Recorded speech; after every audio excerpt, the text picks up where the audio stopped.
হুম, কি হয়েছে? মা, তোমার আজকে তো জন্মদিন, তাই তোমার জন্য একটা শাড়ি নিয়ে এসেছি। দেখো।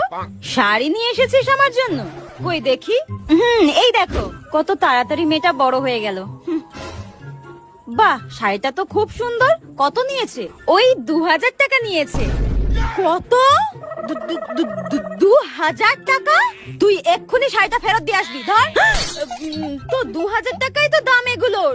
আরে মাথা মোটা কাতলা, এইসব শাড়ি বাইরে হোলসেল 200 টাকায় বিক্রি হচ্ছে। 200 টাকায় তোকে ঠকিয়ে দিয়েছে। যা ফেরত দিয়ে আয়। হ্যাঁ, নেবে না তাহলে শাড়িটা? কত কষ্ট করে টিউশনের টাকা জমিয়ে মায়ের জন্য এই শাড়িটা কিনেছিলাম, এখন নিচ্ছেই না। আহারে, মেয়েটা মনে হয় কষ্ট পেলো। আমার জন্মদিনের জন্য মনে হয় অনেক কষ্ট করে টাকা জমিয়ে শাড়িটা কিনেছিল। আচ্ছা ঠিক আছে, এত কষ্ট করে যখন আমার জন্য শাড়িটা নিয়ে এসেছিস আমি পরবো, কিন্তু আর কোনোদিনও যেন না দেখি এত দাম দিয়ে আমার জন্য শাড়ি নিয়ে আসা হয়েছে। মা শাড়িটা পরবে বলেছে। ইয়েস, ঠিক আছে মা।